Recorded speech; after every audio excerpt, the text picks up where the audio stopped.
Welcome to Reimagining Liberty, a show about the emancipatory and cosmopolitan case for radical social, political, and economic freedom. I'm Aaron Ross Powell.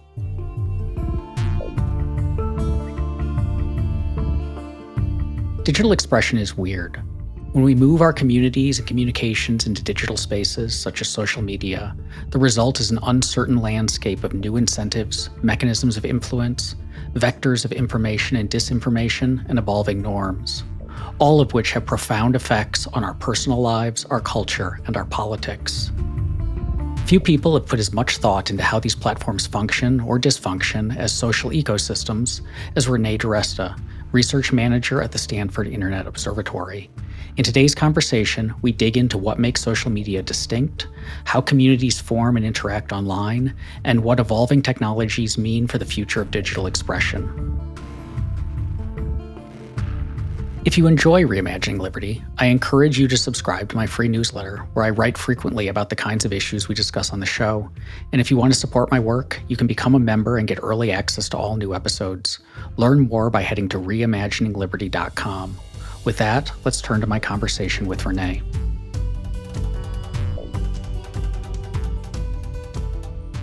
A lot of the issues that seem to be hot button when we're talking about digital conversations, communities on social media, aren't new. So there have always been communities of humans talking with each other and passing information around. And sometimes that information is good, sometimes it's bad, sometimes misinformation spreads through these communities. There's always been levels of toxicity and hostility and canceling each other and so on. But we don't get as worked up about these issues or see them as pressing or demand that stuff be done about them outside of digital spaces the way we do now. So what's different? What makes digital spaces flashpoints for worries about these kind of standard features of human communication? That's a great question. It's I think also a very multi-part answer. I would say the first thing that comes to mind is norms, right? We have, in a lot of ways, as you note, when people talk to each other in person, or even virtually as we're doing now, there's a certain series of, the way that you've kind of become culturally attuned to how to have a conversation with somebody, right? And even if you're doing that in a big group, lecturing at a town square, sitting in the proverbial public square, we're sitting there, we're having conversations. There are expectations about how we comport ourselves, right? Somebody who comes in and is a heckler, that's actually really frowned upon. That's not a thing that we want to have. We want to have that discourse. We want to have that dialogue. And that's because you actually, when you're sitting there in the confines of a physical space, you're listening with your ears, you're looking at the person. There's ways in which you engage and ways in which you ascertain whether somebody's communicating with you in good faith, signals you look at to determine if they're lying to you, right? How trustworthy they are. And virtual removes the vast majority of that, right? So you're operating on a very, very different structure. And this is the sort of, the tired media theory trope, but it's actually quite true, is that the structure really, really, really shapes the outputs and the style of engagement. And so social media became this vast many-to-many environment where we could all talk to each other. We could all say whatever we wanted to whomever we wanted. And there were certain aspects of it where that the norms had not yet been established. And in some ways, I think a lot of the norms around how to have a discourse, now it's a meme, right? The discourse, how do you have the discourse? But how to have conversations online became very much rooted in, are you dunking on your enemies? Are you owning your enemies? You want to get attention, right? You want to differentiate yourself from the horde of other, users that are posting on the internet as well. So you have a system of incentives that are mediated in part by algorithms, not by interpersonal communication. So you're performing not only for the persons that you are trying to reach, your human audience, but you also have an algorithmic sort of overseer, right? That's going to determine whether your content, your commentary is seen by more people. So there's a very, very different incentive structure and a very different set of norms that's evolved in this space that I think feels very at times hostile and toxic in a way that have the same two people who would fight on the internet might be able to have a perfectly civil conversation. There's actually an effort looking at this called America in One Room, right? Could you bring people who were politically divergent into a physical space? Turns out they actually engage, quite well, right?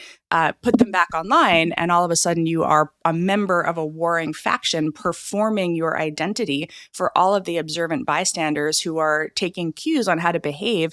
And in many ways, the most toxic people, the most extreme viewpoints got the most attention and came to serve as like avatars of what it meant to be a good member of a particular identity or community. And I think that really over the last maybe 7 years or so has solidified into actually some pretty terrible online norms. And that's where I think that tension is felt by a lot of people who don't necessarily know how to react to it or how to behave in that space. Is this a result then of the digital mediation or intermediation between us? So you and I are talking digitally right now, but it's Yep. this kind of weird halfway because I can see you, and so you can read my body language and I can read yours, which is different than when we're interacting on Twitter or Threads or Blue Sky or something like that. But that's somewhat distinct from the algorithm is creating the incentives, because we could imagine, say, social media without the algorithm. This is the reverse chronological feed that all of the people demand should be the standard for every social media platform. We could also imagine, in person has its own sorts of algorithms. Like, as you were describing this, like, you become kind of more radical, more shrill. That signals that you're more serious in your community. It gets you more attention. This is the history of emerging religious faiths. Yeah, absolutely. I think Cass Is, Sunstein's done a bunch of stuff on this in the pre-internet era too. Yeah. And so is this just a matter of, if we could tweak the algorithm to emphasize more civil communication, that would fix it? Or is it, this is basically an unfixable problem within digital spaces where we don't have that, like if you and I disagree, I might yell horrible things at you in kind of the anonymity of an online space. But if I have to actually see your pained reactions to my words, I soften them. I'm not, I'm not as much of a jerk in person as I might be online. And that seems unfixable unless we just all go to video chats. I think there was this interesting experiment during the pandemic, Clubhouse, which I know still exists, but I think it was really kind of a big thing during the pandemic. And I thought it was I really enjoyed it, actually. I really enjoyed it a lot. And it was very much sort of the moment, but I enjoyed it because you could hear people's intonation, right? You felt like you were there was no video. You could, it was an audio chat for those who weren't on it. But it felt like you could have a little more of a dialogue where you could hear the other person. And people who were, kind of good storytellers, good interviewers would really thrive in that environment. Anonymity is an interesting one because it's a double-edged sword. I think for many, many, many years now, you've seen some of the people have various opinions on how to reform the internet, and ending anonymity is one that comes up constantly.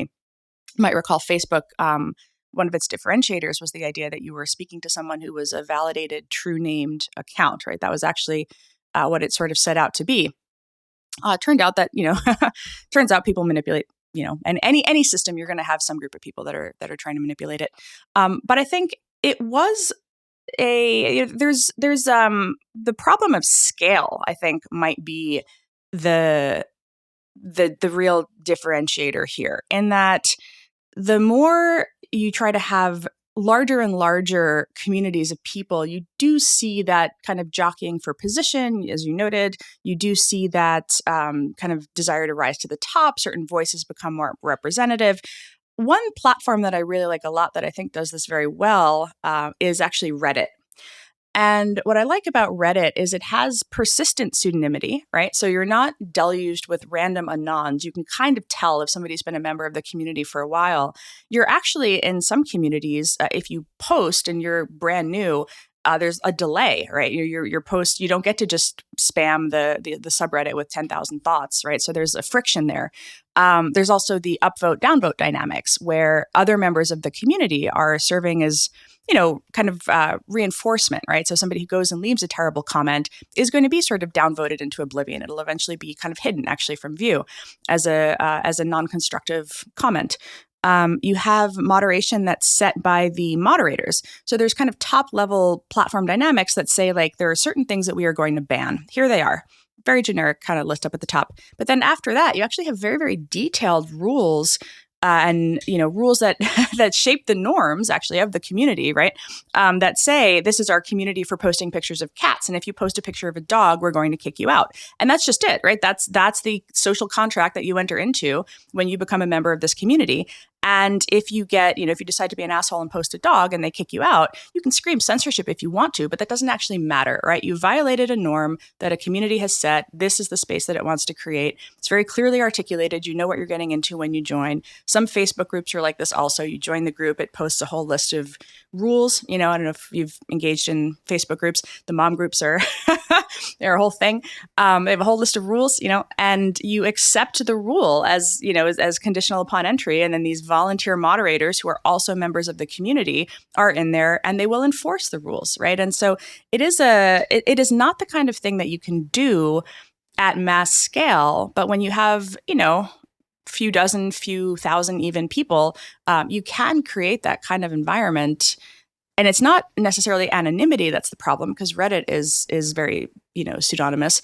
But it is a question of, like, we have all chosen to opt into this rule set. We've kind of come to an agreement that this is how we are going to engage in this space.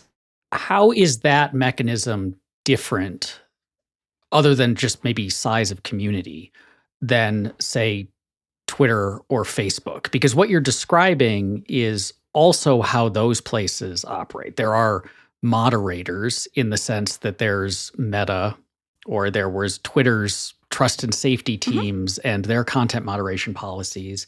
And if you violated the community norms, you wouldn't get engagement, or you might get deplatformed. And that happening is what has caused, like, the current conflagration about social media. We're recording this a few days after the Supreme Court heard oral arguments, and I think it was the net choice case about whether you can kick conservatives off. And I think about it in the context of that. Well, that's what it's ostensibly about, to be clear. Right.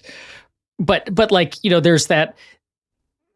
It seems like a lot of what we're seeing now is people saying, not really upset about the cat community on Reddit kicking out someone who posts a dog picture, but the broader community on Twitter kicking off someone who posts a swastika, and saying that's like an unfair abridgment of. And so what's the difference there? So I think first you mentioned, you called it the community on Twitter. And I guess what I would push back on is the idea that there is a Twitter community, right?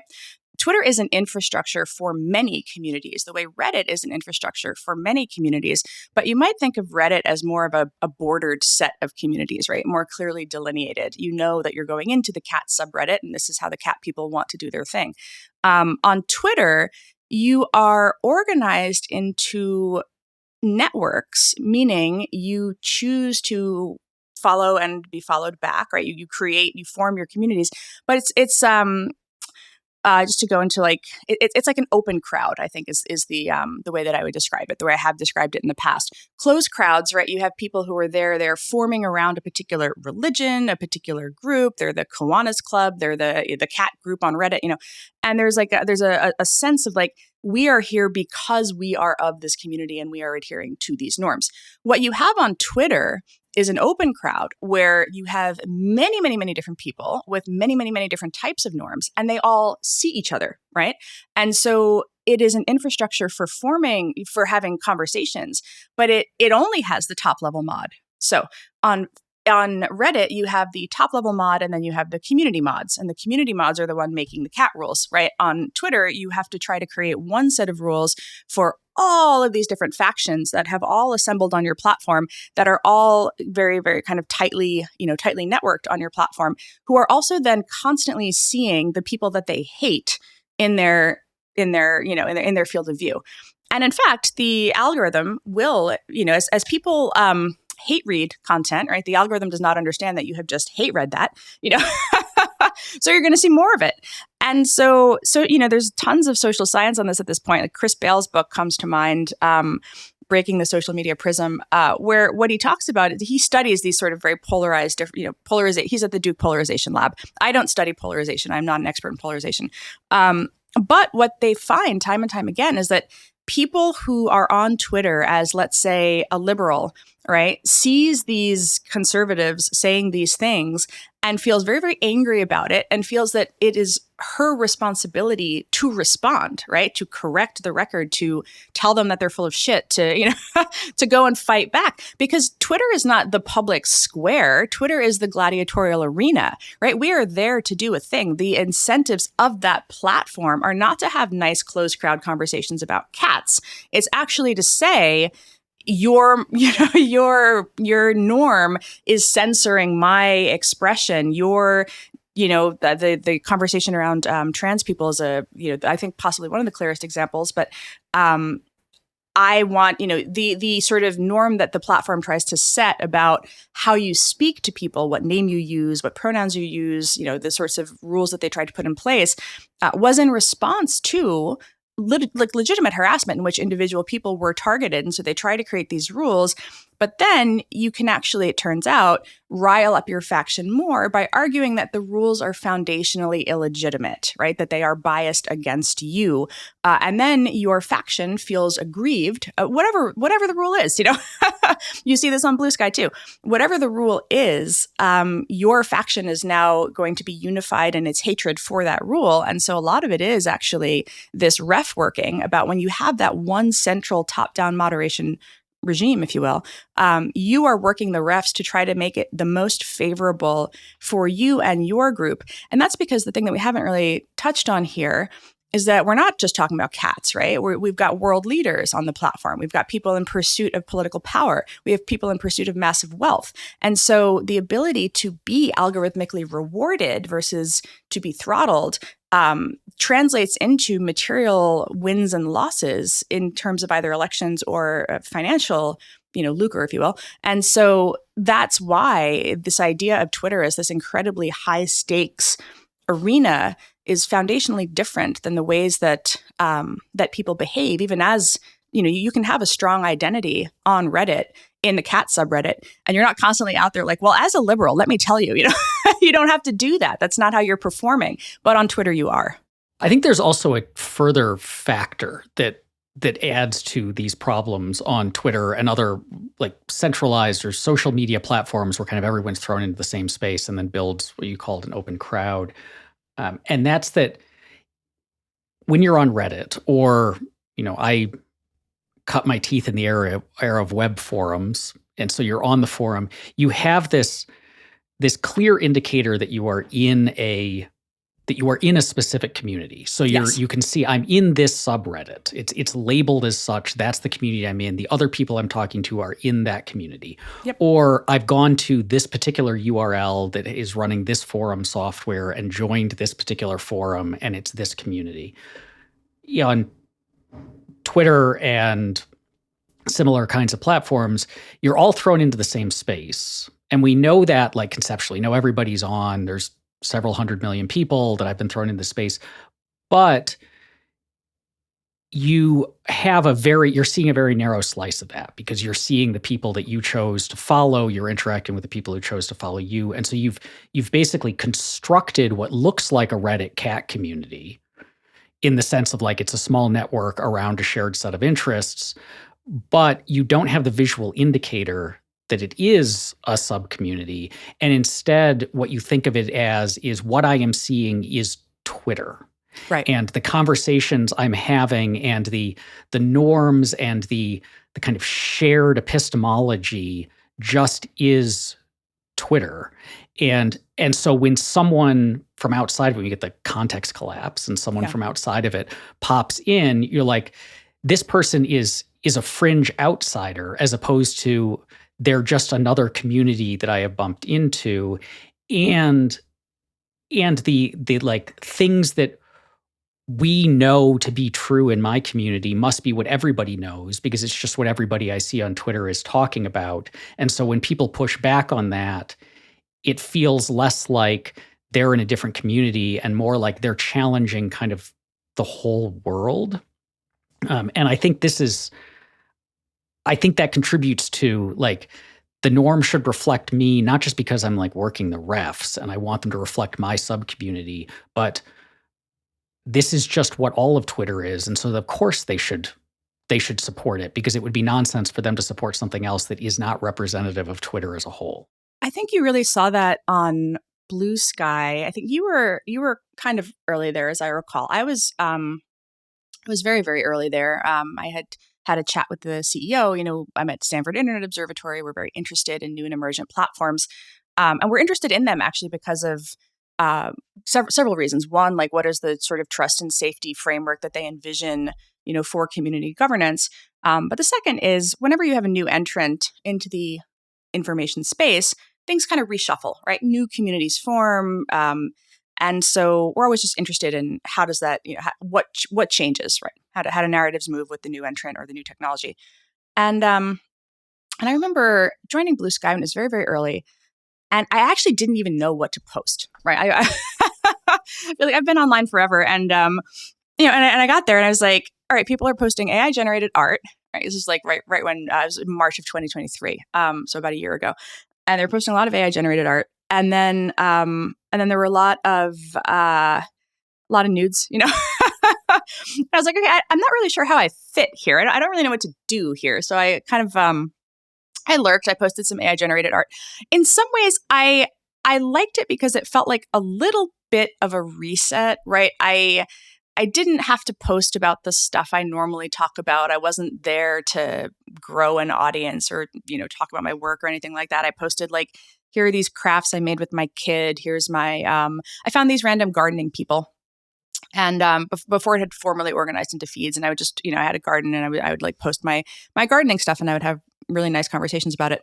And I felt like it hadn't yet like factionalized, if you will. It was small enough that even though I couldn't quite figure out where to enter the conversation a lot of the time, it also felt like it wasn't a like people weren't fighting about politics constantly or fighting about whatever social culture war issue constantly. But I do remember, though, Blue Sky had some early, they had a couple things where they screwed up some basics, right? Letting people register slurs in their username, things like that, things that were not good. But there were also these moments where you would see that it became a very left-leaning community, right? Because it was an invitation-based network at the time. And so people invited their friends. And so it was a lot of left-leaning people who invited other, leftists, anti-fascists, anarchists, and those communities kind of sprung up. And what was very interesting about it was, like, even though the entire premise of the platform, from its sort of foundational reason for being, was that it was going to be composable moderation, right? Different communities were eventually going to run servers and moderate themselves, akin to Mastodon. People really didn't seem to actually want that, right? They wanted very specific moderation types and moderation rules.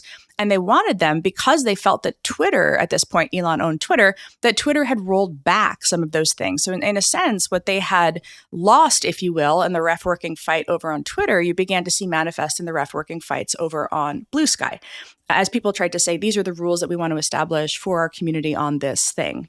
So you do see that that idea of, even as the network is forming, even in the early days, the recognition now among a lot of users that establishing this as a space, I hate the safe space, but like a friendly space for their community, is, in a sense, they tried to turn Blue Sky into what Parler and Truth Social were for the right. Right. And so it's going to be interesting to see how the platform, now that it's open to the public and is still moving into this decentralized world, how they're going to handle that. Because the way I see it is, between Threads and Mastodon and Blue Sky, the trend is towards decentralization. And when you have decentralization, there are actually no refs to work. Right. Eventually, there are no refs there. You're those other communities that you don't like will set their rules for their piece of the platform, and you choose to federate or defederate, which just determines whether or not you see it, but it is still out there. And I think that this is where unfortunately, the kind of content moderation culture wars on the big centralized platforms are leading more towards decentralization and everybody moving more off into their own world, as opposed to finding ways to bridge those gaps and say, okay, here is how we will create top level all community norms that will achieve kind of maximum happiness for the greatest number of people on the site. And I think in some ways, like, that experiment is maybe being shown to be simply just a loss. Like, it's just not possible. And so this is where it's almost like this collective retreat into smaller spaces. Yeah, I mean, I'm a big fan of decentralization, but it has the dynamics you just described have been really fascinating to watch play out, because it gets to those like conceptual confusions that I think, because I think a lot of these problems are humans are we communicate a lot. We're very used to communicating. It's like it's our jam, but everything has been about these in-person. It's only recently that we have had these new platforms, and these platforms like introduce a lot of conceptual weirdness to the way that communities function, the way that communities interact, the distribution of what we say, that you feel like you're having a private conversation, but it's really a public conversation. And it's not quite the way that like you and I could be sitting in a coffee house having a conversation and it's kind of private, but there could be other people listening in. It's that like hundreds of millions of people, anyone in the world who wants to listen in our conversation can just click on it and do it. And as you were talking about this, it put me in mind of there's a fight right now about Blue Sky's opened up. There's Mastodon and the Fediverse that Threads will eventually join, and the role of there's a guy building a bridge between Blue Sky so that a Blue Sky user could follow someone on Mastodon and see their posts within Blue Sky. And there's been this huge fight in the Mastodon community because on the one hand, they want to use this platform where anyone can follow them. But on the other hand, they don't want anyone who's using Blue Sky to be able to listen to them, even though the conversations they're having are public. And it feels like a lot of this navigating it is this tension in interests. On the one hand, we want like our tight-knit community with our norms that we can have a good conversation with and we can feel like we belong. On the other hand, we want engagement and a large audience and a place to push links to our newsletter and to promote ourselves. We want to be influencers with the highest follower count. And those things aren't really compatible. Well, it's an interesting point. So I don't know that we all necessarily want to be influencers. I think that is an interesting dynamic in and of itself. I'm trying to remember what the stat I saw. Oh, it was TikTok. Something, you have what's called the 90/9/1 problem, right? 90% of the people are simply lurkers. 1% create the majority of the content on the platform. I'm trying to remember what the 9% do. I think they're in there contributing sometimes, but they're but they're not trying to be the sort of influential 1%. And I think on TikTok it was something like 25% were creating the vast majority of the content, which actually is quite large, right? It indicates a pretty big dynamic in creators. I was actually surprised by how many were creating. But I think the question of like, do you want to be an influencer that is known by people outside of your faction, right? There's a very sort of small, I'll use the word elite group of people who think that way, who run newsletters and things like that. Then there are the people who want to have what you might call like local influence, right? So the way that I've described it is you have the influencer, then you have the crowd, right? Using the same word of the crowd, right? And the people want local influence within the crowd, right? They want to be seen as authoritative in their small community, but they don't necessarily want that massive visibility and reach. They're not looking to shape the national conversation. They're not activists on a particular issue, or if they are activists, they're content to be amplifiers, right? Many, many, many people see their role, particularly on Twitter, as boosting their side. They know that they have to put out content. This has been sort of like taught to them since maybe the 2015 presidential election, 2016 election, but 2015 campaign. They know that they have to do the work to amplify their viewpoint. And so they're there and they're performing that role. They will put in their bio things like retweeted by, Charlie Kirk or whatever, right? They have that like these sort of like local icons. And so they're indicating that they are locally important, but they're not necessarily like running off to start a Substack and trying to become a conservative or a liberal influencer. So I think that there is a divide there. You do see a lot of people who showed up to Threads. And I thought it was interesting because, Chris Cox, the chief product officer at Meta, expressed this, like, we just want a place for sane conversation, right? Sane moderation, I think is how he put it. But you just saw these people who found Twitter exhausting, who no longer wanted to be in that like crowd dynamic, who just found the whole thing tiresome. And they're not on Threads trying to, the people who are resistant to Threads in some ways are the people who have the massive followings on Twitter because they don't want to leave that behind, right? They did a lot of work to amass that. And so they have that large scale visibility. And so, you do see some entrenchment, I think, among people who have like worked to really build a platform because they have a thing where they either want to monetize a large audience or they want to be able to influence a large audience. Versus the what we might call like the vast majority of normies who just want to be in a place where they can have a conversation without feeling like they're about to become the main character of something, right? And I think that fear of becoming the main character, saying the wrong thing, the context collapse, right, of having somebody who runs a nut-picking account grab your tweet, screenshot it, retweet it, blast it all over the internet. Like, people are afraid of that, actually. People really don't want that to happen. And so I think creating spaces where you're not going to get massive amplification, we don't have to have trending algorithms, pushing things at us at all times, is something that people are looking for. And I think that there is some evidence that places like Mastodon or Blue Sky are really thinking, how do you have that community feel, that community moderation, but that feeling, the thing that they're afraid of, that visibility, is actually the fear of having somebody go and pick up their stuff and turn it into fodder for harassment, having people actually begin to threaten you and all of the other things that go along with visibility on the internet. And that, I think, is I don't know what the solution to that is. I did set my Blue Sky to private for off Blue Sky. I just didn't see the point actually in leaving it public. If people want to see me publicly, they can see me publicly on Threads, and I feel fine with that, or Mastodon. But you don't need to be public in all places at all times, in my opinion. Yeah, it makes me think of one of the really interesting things that I have noticed is, like, when I was a kid, when I was in elementary school, everybody wanted to grow up to either be a sports star or a movie star. Those were the things.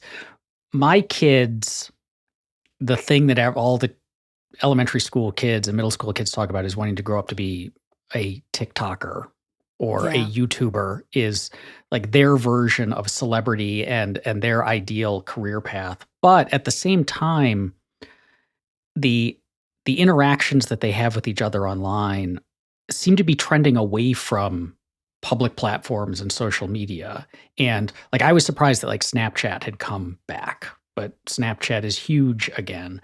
Or it's just small group chats in iMessages. They're not using Twitter or its various analogs.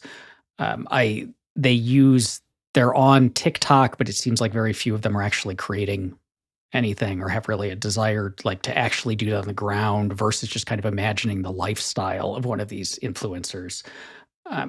So I think you're right. Like, it feels like I don't need to have these conversations in public anymore. I can just have my small friend group. But we continue to all of the energy in building out these platforms is in building things designed from the beginning to be public. Like Blue Sky is like radically public in the sense that even if you make your account, you can't make your account private. Right. And even if like you turned off outside of Blue Sky, but anybody, the way that Blue Sky stores its data, anybody can query your data. There's absolutely no way to have private conversations on this in a way that you can at least make a private account on Threads or Twitter and so on. So it just seems like all of our technological energy is building this thing that, like, a lot of people, as you said about Blue Sky, like Blue Sky was designed to build a certain protocol, and it was just a reference implementation of a protocol, but everybody who used it just fundamentally wanted it to be something else. And so is a way out of this to just resolve this tension and to be like, if you don't want to have public conversations, don't have them on platforms that are public. I think,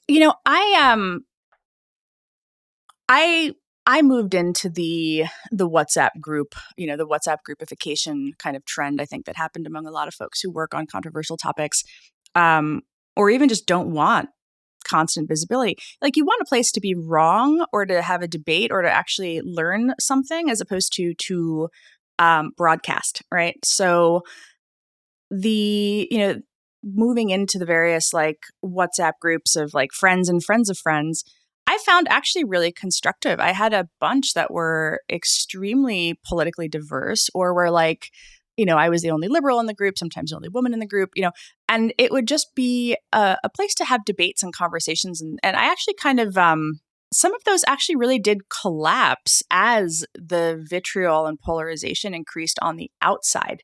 And it would kind of make its way into the group in terms of what was shared and how did we react to the kind of either the main character drama or whatever the latest culture war was. Others persisted, right? And so it was kind of interesting to me to see which directions things went. But there was a real feeling, I think Venkatesh Rao called it like cozy webs, the places you could go where you wanted to ask a question or have a debate, or I was always kind of sad that we couldn't do that in public.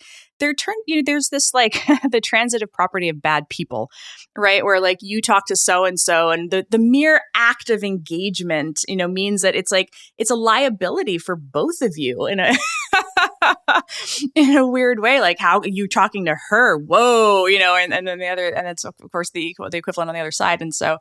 I found it sort of depressing, actually. I like debating. I like engaging. I like arguing. And yet it would just turn into, people would literally, with Twitter, speaking of public things, they would just go through your mentions. I remember one pulling out, like, I once had a one-sentence conversation with a man I had never heard of. He replied to me, I liked the tweet, and then all of a sudden it turned into like, Renee liked a tweet by a Nazi. And I'm like, who the is that? I don't know who he is, And I found, and it was, and I'm not famous. I'm not like important in that way. But just this bullshit, this sense of like, oh, well, she liked that tweet. She follows this person. She reads this Substack. It just turned into such a caustic, nasty environment that I think a lot of people, you might be surprised at how many people are actually, texting with members of the other side and just don't want to do it in public. And I think that's actually bad. I think that's actually like, that is the worst part of what Twitter created, right? It was the sense that you constantly had to be arguing. That was what it meant to be a good member of a particular identity or political party or what have you. And it's actually terrible. I think the open crowds at this point are terrible. Yeah, I remember the discussions of like you could download block lists that were basically like, here's a bad person's account on Twitter, usually like some figure in the far right, and you can just auto block everyone who follows them. And I remember being involved in conversations about that because it was like, that like these major figures in far right circles are followed by a lot of researchers and journalists who study or cover the far right. And so you're basically just yes, you're going to block a lot of far right weirdos, but you're also going to block a lot of people who are actively engaged in combating far right ideologies. And the response was just like, so what? They shouldn't actually be following these people. They shouldn't be engaging with them.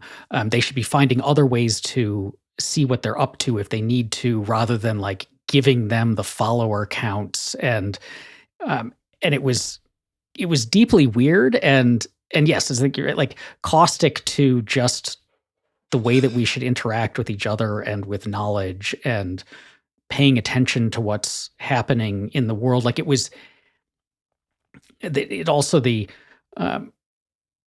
died down a little bit, but in the last week there are big fights over the Taylor Renz's interview of the Libs of TikTok woman, and the very fact of interviewing her, even though it was an interview that portrayed her as, I mean, just made it very clear that she's not terribly bright, not thoughtful, just kind of a bundle of grievances and base urges.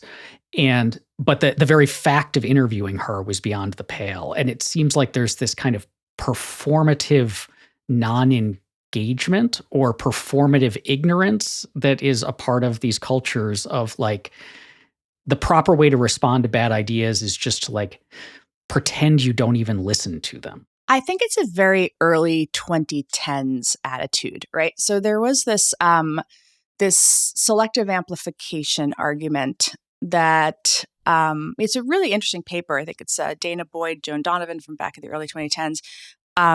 And one of the questions was, how should media cover? And at the time, they still did not have very massive followings, right? So there was a really interesting question about platforming, which is, when often used to refer to like mainstream media, which was still very much where that center of attention, center of gravity was. How should mainstream media cover these kind of rising niche figures? And they were still niche figures at the time, right? I think Jack Posobiec had, I went looking this up for my book or something, like 50,000 followers maybe when Pizzagate started compared to the 2 million he has today, right? And so you have these, so it's a very, very different dynamic. So as I would say that sort of, as the rise of influencers and that power system, that powerful communication system became ascendant, we still in some ways talk about this idea of platforming as if it's still like mainstream media elevating this person who otherwise would be an unknown. And that's just not true. 14 years later, that is just not true. And so there's this, I would say, legacy mindset that recognizes that in the 2010s, that might have been a way to, if you're going to cover it carefully, all the different sort of news literacy ways for thinking about how do you profile or cover a controversial figure who has some influence and reach without elevating that influence and reach. When you've got somebody who's got 2 million followers, they have the influence and reach. It's done. The ship has sailed, right? And so thinking about it in terms of platforming is absolutely, I think, completely wrong. You have to be engaging the ideas. You have to be counter speaking. And my residual frustration with particularly the center left is that it continues to believe that that is not necessary. It doesn't see these two systems as equal, which I do. I really do at this point. Maybe I'm wrong about that, but I just wrote a whole book about it. People can, can critique it. But I think that as the kind of centralized media era is also waning, as things have also decentralized on that front, you have got to be engaging with the content and with the ideas. And one of the things that's interesting about this was I remember in 2018, I wrote this article. I think it was actually called Freedom of Speech is Not Freedom of Reach, whatever Wired called it. But that was where that phrase came from. Me and Asa Raskin wrote this article because we were actually writing about recommender systems and curation, right? And this was in 2018 as this kind of grievance about moderation was inherently quote unquote censorship or quote unquote biased, right? How could you think about what was that best path forward, where the idea that you were going to simply take it down and then the idea would go away. Even in 2018, it was very, very clear that A, that was wrong, and B, that was not actually even possible, right? And so then we started to talk about, well, how does curation figure into this? How do you have the Nazis or the anti-vaxxers on a platform and not amplify them? Do you choose to have them both? Maybe you have the anti-vaxxers, but not the Nazis, right? And you see the platforms trying to struggle with these same questions. You begin to see like, okay, explicitly hateful ideologies come down. Okay, but then you have these, the kind of conspiracy theory groups, and then there begins to be this big debate about what do you do about them, right? And I think in that regard, there was this mindset that because it was like 3 centralized platforms, if you took an account down, it would go away and the ideas would go away. And that is just not what happened. What actually happened is a lot of it went to Telegram and got much more extreme, right? And then it came back. And this is where I think that our understanding of amplification and platforming is rooted in an ecosystem that no longer exists, right? Or that at a minimum is very significantly waning. And we need to be thinking much more about countering those ideas and how to do that ethically, but also quite clearly. So if we are moving to this decentralized world where you can pick your particular server with your particular rules, or you can compose your own moderation system if it's on Blue Sky, but you can interact with anyone in the in the broader ecosystem of these servers. That there might be big players, like if when Threads enters the Mastodon Fediverse, it will be unquestionably the biggest player in that. But if you don't like what Threads is doing, you can just move your account without losing all your followers to a different server. So it is, as you said, like it feels like a lot of the arguments we're having now are based on a technology stack and ecosystem that it still exists, but it's clearly waning. So looking ahead then, assuming that we are describing accurately the new emerging social media landscape of this decentralized setup, what lessons should we be taking from the last 10, 15 years of our social media experience in order to try to make this new one better? That's a great question. I think the initial network establishment is a really interesting question, right? So Blue Sky didn't have a way for you to import your old follower graph. Mastodon kind of tried to, right? There was like an effort in November of 2022 or so where you could use these tools. They were semi-reliable. But that question of like, how do you think about what people see? And I would say actually, I think really recommendations is the thing that needs to be significantly rethought. Recommendations and trending. And the reason for that, those are the two things I always come back to. Content moderation is an end stage process, right? You are already assuming that like something has been created, it is somehow bad, right? Or wrong or what have you. And we are dealing with like the problems like at the end stage, as opposed to, are there ways to design systems better earlier, up ahead, right? Upstream. And I think groups like New Public is doing this. Ethan Zuckerman is a, big person in this space. Eli Pariser is at New Public.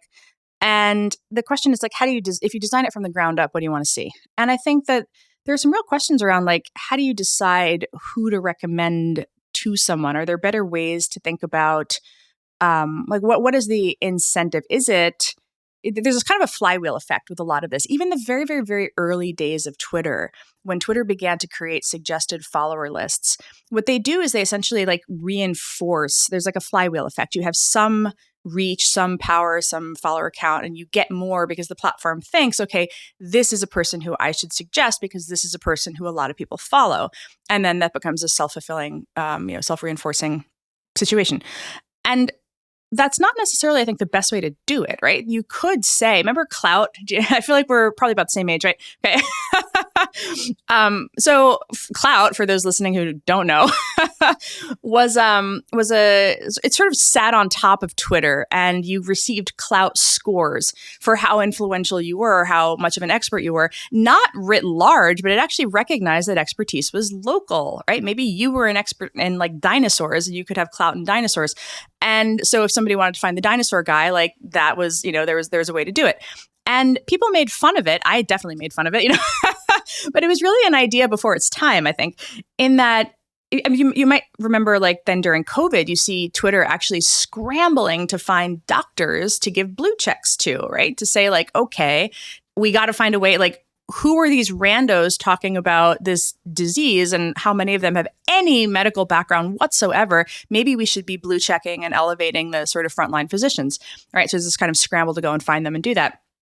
But something, I think that even something as basic as that, right? Recommender systems that are a little more local, that say like, these are the topics I'm interested in, instead of just showing you the people with the largest follower count who have built that follower account maybe by being sensational or being grievance mongers or what have you.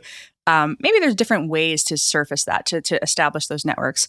And then I think on the curation front, it really has to be much more control in the hands of users.